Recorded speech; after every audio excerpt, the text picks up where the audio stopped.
Salut tout le monde, je m'appelle Brianna Patipenawe, j'ai 15 ans et je fais actuellement partie du conseil administratif en tant que conseillère au secondaire. Et je l'ai fait aussi l'année dernière, pendant mon premier mandat. Euh, et j'habite à Brooks, en Alberta. Et je suis vraiment super contente pour les 50 ans de la FJA. La FJA aujourd'hui, ça joue un grand rôle dans ma vie parce que c'est quand même mon temps que je donne. Mais c'est pas que ça me permet aussi de faire des rencontres extraordinaires. Ça me permet de voir des gens de partout au Canada. Par exemple, là, la semaine prochaine, c'est demain, je m'en vais à Ottawa et c'est grâce à la FJA, en fait, que j'ai pu faire des choses comme ça. Ça me permet juste de sortir aussi de ma zone de confort, de pouvoir rencontrer des gens, de pouvoir discuter, de pouvoir échanger. Et c'est ce que j'adore, en fait, c'est ce que j'adore faire, donc.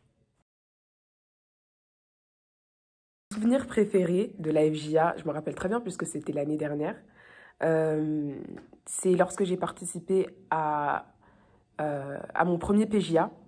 C'était, je pense, une des plus belles expériences de ma vie. C'est l'endroit où j'ai rencontré beaucoup de mes amis, l'endroit où j'ai vraiment pu m'épanouir, être moi-même, avec des jeunes autour de moi. Donc c'était vraiment la meilleure chose. Et quand je suis rentrée de ce voyage-là, j'ai dit à tout le monde dans mon école qu'il fallait aller l'année prochaine parce que c'était trop bien. J'ai vraiment adoré. Et un petit fait saillant, c'est que j'ai été au conseil administratif pendant la période de la pandémie. Ça fait que, bah, avec le conseil administratif, on ne pouvait pas se voir. Donc c'était assez, comment on va dire? C'était une épreuve.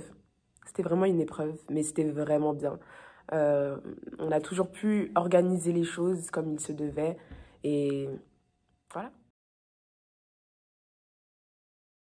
Mon plus grand souhait pour la FJA maintenant, c'est que l'on puisse encore plus promouvoir le français, c'est-à-dire que elle devienne la langue que les jeunes veulent parler en Alberta, enfin, que les jeunes francophones veulent parler, parce qu'il y a souvent un écart, en fait, entre ce que on devrait faire et ce que l'on fait.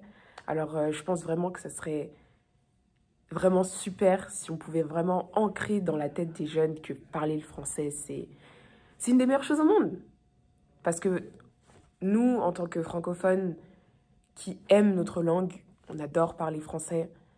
Mais il y en a, c'est pas leur cas. Alors on devrait aussi leur apprendre, leur montrer en fait que ça vaut quelque chose de parler français. J'ai un conseil pour les futurs membres de la FJA, c'est engagez-vous le plus possible. Faites toujours, toujours, toujours de votre mieux. Et vous verrez que ça va porter ses fruits. Faites toujours de votre mieux. Engagez-vous le plus possible. Soyez là, en fait, soyez présent. C'est, je pense, le truc au conseil administratif, c'est vraiment être présent, être là. Venir donner son avis, c'est ça, en fait. Il faut juste être là, avoir une bonne humeur. Et puis, tout va bien se passer. Moi, je pense que dans les prochaines 50 années, la FJA va pouvoir inclure encore plus de jeunes, inclure tout le monde vraiment en Alberta et pouvoir faire aussi, je sais pas, des voyages entre les autres provinces, pouvoir aller découvrir ailleurs aussi, pas que ici. Et ça serait quelque chose de plus grand en fait. Moi, c'est comme ça que je le vois parce que aujourd'hui c'est grand et j'espère que ça va encore s'épandre pour pouvoir rencontrer encore plus de personnes, pour que vraiment on sorte un peu les gens de leur zone de confort pour aller chercher à apprendre. Et c'est, je pense, la plus belle des choses.